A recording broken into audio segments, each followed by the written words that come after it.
My name is Kelly, and I'm 23 years old. I just finished my second year at art college, and let me tell you, it's been quite an experience. But before I get into all of that, you need to know where I come from. I grew up in a house where I never felt like I belonged. My parents, Larry and Maria, always made it clear that my older sister, Julie, was their favorite. She's 5 years older than me and has always been a problem for me since the day I was born. Julie seemed to hate me from the start. She would tease me, break my toys, and make my life miserable.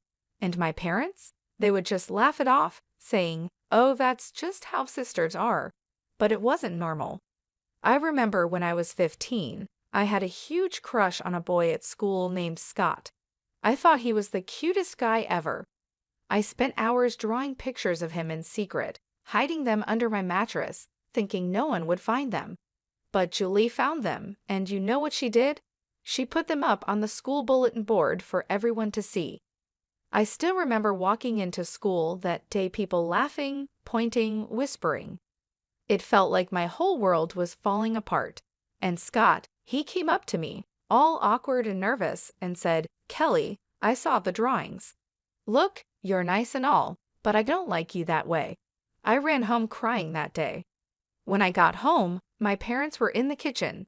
I burst through the door, tears running down my face. "Mom, Dad, Julie embarrassed me at school. She found my private drawings." But before I could finish, Julie walked in with a smug look on her face. "Oh, come on, Teresa," she said, using the nickname I hated. "It was just a bit of fun. It's not my fault you can't take a joke." And you know what my parents did? They laughed. They actually laughed. "Sweetie," my mom said, wiping tears of laughter from her eyes, "you really need to toughen up. It's not Julie's fault you're so sensitive." That's why, when I got accepted into art college, I was thrilled. It was my way out of that house, away from the constant teasing and putting down. My grandmother was the only one who ever truly cared about me. She was the one who believed in my art and told me I had talent. When I got accepted, she insisted on paying for my tuition. "Kelly," she said with a smile in her eyes, "you have a gift. Don't let anyone tell you otherwise. I'll make sure you get the education you deserve." For 4 years, she paid for everything: my tuition, my art supplies, even some extra money for living expenses. But then, just before my final year, she got sick. I remember sitting by her bedside, holding her weak hand. She looked at me with those kind eyes and said, "Kelly, my dear, I'm so proud of you. You're going to do great things." Then she turned to my parents, who were standing at the foot of the bed, and said, "Larry, Maria, I need you to promise me something. Promise me you'll pay for Kelly's final year. She needs to finish her education." My parents nodded seriously. "Of course, Mom," my dad said. "We promise." Grandma passed away a week later. At the reading of her will, we found out she had left her house to my parents and her jewelry to Julie and me. Julie, of course, quickly grabbed the diamond tiara. "I'll take this," she said. "Kelly can have the ring. She doesn't care about jewelry anyway. Right, Teresa?" I didn't argue. She was right, I didn't care much for jewelry. So I took the diamond ring and put it in a safety deposit box at the bank. I made friends quickly in college. There was Lily, a punk rocker with a talent for abstract art, and Brian, a quiet guy who could create sculptures that would take your breath away. They didn't care about my family drama. To them, I was just Kelly, the girl who could paint like nobody's business. "Hey, Linda," Lily said one day, using the nickname I actually liked. "There's a tattoo parlor downtown looking for someone to draw designs. You should apply." I was unsure at first my parents would lose it if they knew I was working in a tattoo parlor. But then I thought, why should I care what they think? So I applied, and to my surprise, I got the job. The owner, a big guy named Ryan with more tattoos than skin, took one look at my portfolio and said, "You're hired, kid." For the first time in my life, I was making my own money. It wasn't a lot, but it was mine. I didn't tell my parents or Julie about it. I could already imagine Julie's teasing voice, saying, Oh, little Teresa's drawing pictures for tough guys now. How cute. College life was good for me. I threw myself into my studies, determined to make my grandmother proud. My professors praised my work, and I even won a few small competitions. But more importantly, I was happy. The years flew by, and before I knew it, I was finishing up my second year. As summer break approached, a familiar dread settled in my stomach. I had to go home. When I opened the door, I walked into chaos. The living room was full of people, all excited and busy. In the middle of it all stood Julie, smiling brightly as she held up a white dress. My mother was the first to notice me. "Oh, Kelly," she said, her smile fading slightly, "you're home. We weren't expecting you so soon." I stood there stunned. Julie was getting married? When did this happen? Julie turned to me, her smile turning into a smirk. "Oh, didn't anyone tell you? I guess we've all been so busy with the preparations that it must have slipped our minds." I felt like I had been punched in the gut. My own sister was getting married, and no one had even bothered to tell me. "Who's the lucky guy?" I managed to ask, trying to keep my voice steady. "This is Paul," Julie said, pulling forward a tall, handsome man I hadn't noticed before. "Isn't he dreamy?" Paul gave me a polite smile and extended his hand. "Nice to meet you, Kelly. I've heard so much about you." I shook his hand, wondering what exactly he had heard. Knowing Julie, probably nothing good. The next morning, I woke up to the sound of excited chatter downstairs. Julie was holding court at the breakfast table, surrounded by our parents and a couple of her bridesmaids. As I listened to their conversation, I learned that Julie had broken up with her previous boyfriend at our parents' insistence. Apparently, he had been involved with some dangerous people. "Thank God you listened to us, sweetie," Mom said, patting Julie's hand. "Paul is such a better match for you, and his family is so well off." I couldn't help but roll my eyes. Of course, that's what they cared about. Julie, with her usual smirk, turned to me and said, "Speaking of Paul, he's taking me out to dinner tonight." Not that you'd know anything about that, right, Teresa? Still haven't found a boyfriend. They all laughed, and I gripped my coffee mug tighter, trying not to cry. Some things never change. As the days went by, I tried to stay out of everyone's way. I spent most of my time in my room, sketching and counting down the days until I could leave. But one evening, I couldn't avoid the family dinner. We were all sitting around the table when Julie dropped her big news. "I've decided to wear Grandma's tiara for the wedding," she announced. "It'll look perfect with my dress." "Oh, that's a wonderful idea," Mom exclaimed. But Julie wasn't finished. "You know what would make it even better? If I had a matching piece to go with it, like, oh, I don't know, a ring." I froze, my fork halfway to my mouth. I knew exactly where this was headed. Mom's eyes lit up. "Oh, that's right. Kelly, didn't Grandma leave you a ring?" I nodded slowly, feeling sick to my stomach. "Well, there you go," Julie said, clapping her hands together. "Teresa, you'll let me borrow the ring for the wedding, won't you?" I put down my fork. "Borrow? For how long?" Julie laughed, a sound that sent chills down my spine. "Oh, silly Teresa, I mean you'll give it to me for good." "But Grandma left that to me," I protested weakly. "Come on, Kelly," Dad said sternly. "Don't be selfish. It's your sister's wedding day." I looked around the table, hoping to find anyone on my side. But all I saw were expectant faces, waiting for me to give in, like always. "Kelly," Dad said, his voice cold, "either you give the ring to your sister, or we won't pay for your final year of college." The room fell silent. I couldn't believe what I was hearing. "But you promised Grandma," I whispered, tears welling up in my eyes. Julie let out a harsh laugh. "Oh, please. No one cares about promises made to some old woman." I stood up so fast my chair tipped over. "How dare you talk about Grandma like that?" I shouted. "That's enough," Dad roared. "Kelly, you have a choice to make the ring or your education. Decide." I looked at their faces, Dad's anger, Mom's disappointment, Julie's smug satisfaction. In that moment, I knew I had lost again. With shaking hands, I took off the necklace where I kept the key to my safety deposit box. I handed the key to Julie. The morning after the ring incident, I found Julie in the kitchen. "When exactly is your wedding?" I asked, trying to keep my voice steady. Julie looked up from her coffee with a smug smile. "It's on the 30th. Why, planning to ruin it?" I ignored her jab. 3 weeks. I had 2 weeks to get away from this toxic environment. "No," I replied calmly. "I'm going to visit a friend from college. I'll be back in time for the wedding." That afternoon, I packed my bags and left, heading to my friend Lily's place in the next city. For the first time in days, I felt like I could breathe. Lily and I spent the week exploring art galleries, visiting local cafes, and just enjoying each other's company. It was exactly what I needed.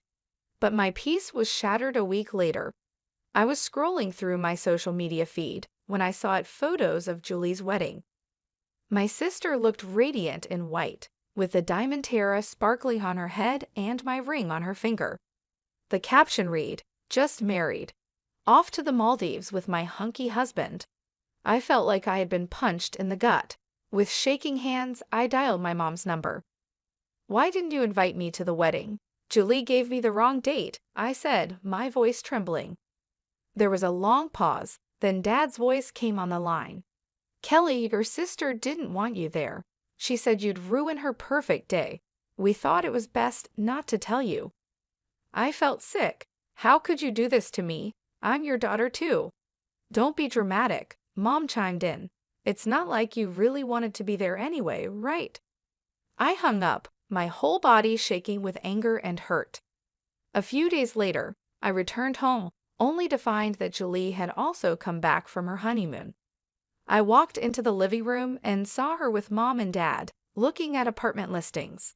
I cleared my throat, and they all looked up. "Don't forget about my tuition," I said quietly. "You promised to pay for my last year if I gave Julie the ring." Dad shifted uncomfortably. "Actually, Kelly, we've decided to use that money as a down payment on Julie's apartment instead." It felt like the floor had dropped out from under me. "But you promised. You swore to Grandma."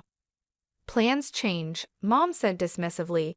"Julie needs it more. I'm sure you can figure something out." Julie was still laughing, a cruel, mocking sound that made my blood boil. I knew exactly what I was doing when I lunged at her, grabbing a fistful of her hair.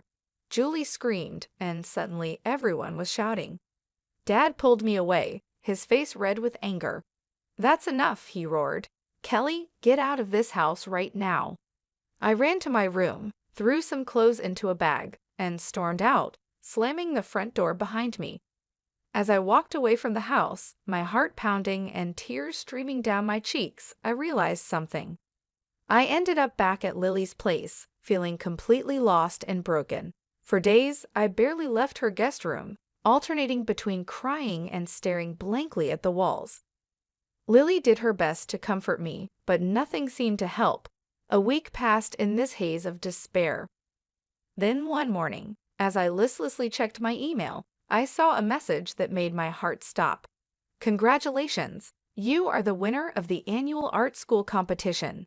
Your prize includes a full scholarship for your final year of studies." I read the email 5 times, not believing my eyes. Then I let out a scream that brought Lily running. I handed her my phone, happy tears streaming down my face. "I won. I won a scholarship. I can finish school." Lily's eyes widened as she read the email. Then she pulled me into a tight hug. "Oh my God, Linda, this is amazing." For the first time in weeks, I felt a glimmer of hope. I could finish my degree without my parents' help. I could make my own way. When the new semester started, I threw myself into my studies with renewed energy. Between my classes and my part-time job at the tattoo parlor, I barely had time to think about my family drama.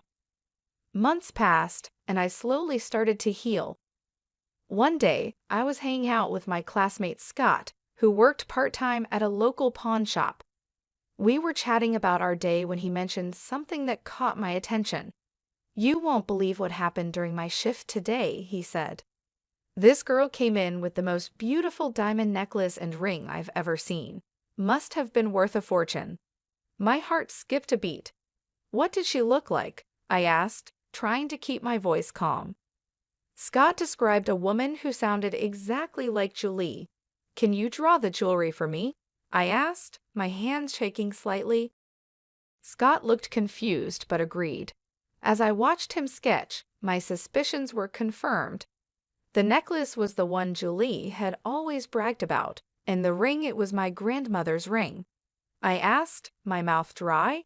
Is there any way you could get me the security footage from the pawn shop? Scott must have seen the desperation in my eyes because he finally nodded. Okay, I'll see what I can do. A few days later, Scott handed me a USB drive. Here, he said, but you didn't get this from me, okay? I nodded gratefully and rushed back to my dorm room. With trembling hands, I plugged in the drive and opened the video file. There was Julie, clear as day, handing over the jewelry. But what shocked me even more was what happened next. As she turned to leave, a man entered the frame. Julie threw her arms around him, kissing him passionately. It wasn't Paul.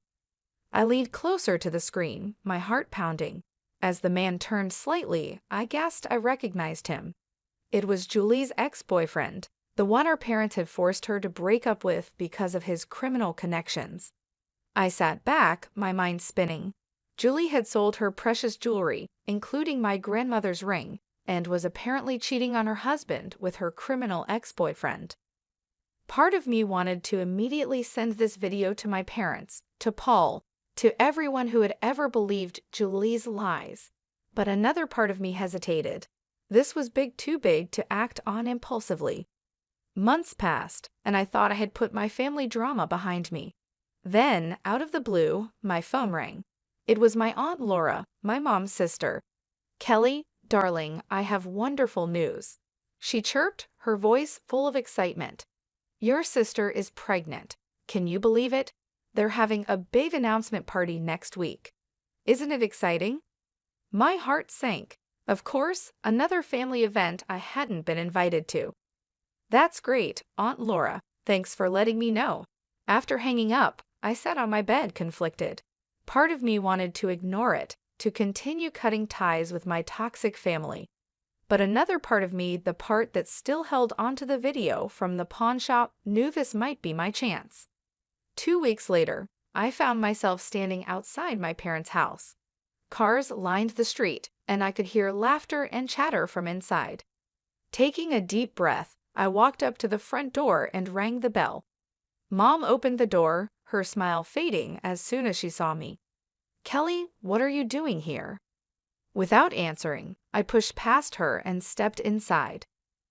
I walked into the living room, and the chatter quickly died down as everyone noticed me.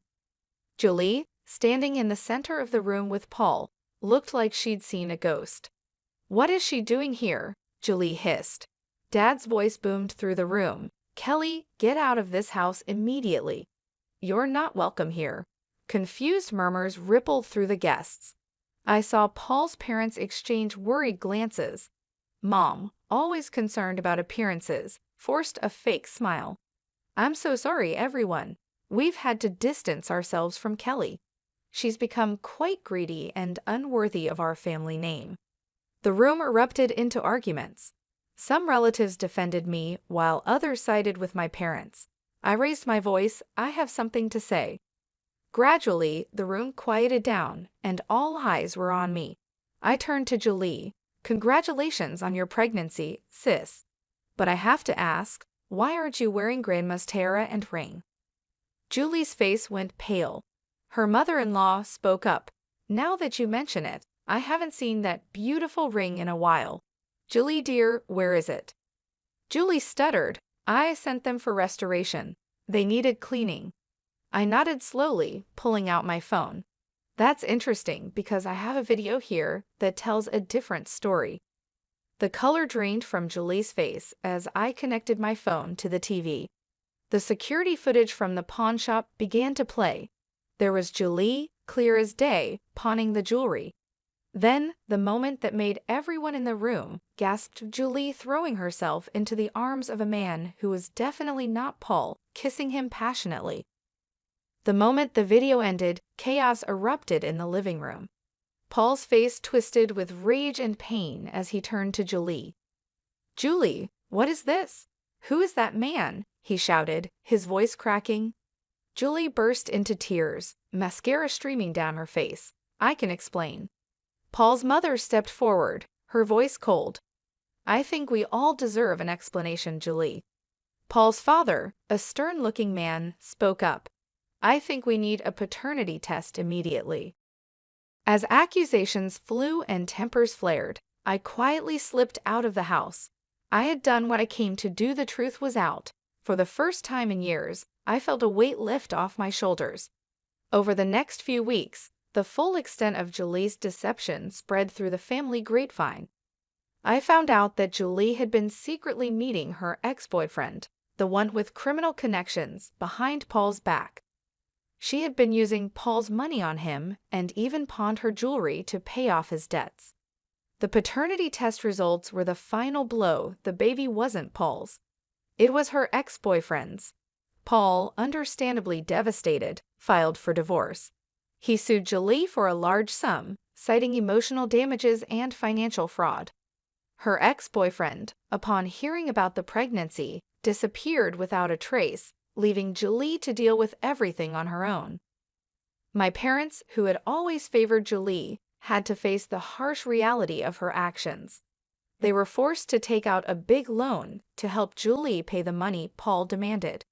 Their golden child had fallen, and they were left to pick up the pieces. In a twisted turn, they tried to blame me for everything. Mom left a voicemail on my phone, her voice bitter and accusing. "Are you happy now, Kelly? You've ruined your sister's life. I hope you're proud of yourself." I deleted the message without responding.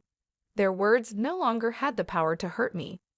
As for me, I returned to college, focused on my studies, and started building the life I wanted. I cut off all communication with my family, changing my phone number and email address. The toxic cycle was finally broken. It's been 4 years since that day when I exposed Julie's lies. I graduated from art college with honors, and my final project received praise from both professors and local art critics. Now, at 25, I'm working at the Harmony Art Gallery in the city. It's a dream come true. I'm surrounded by beautiful artwork every day, helping to curate exhibitions, and even organizing events for up-and-coming artists.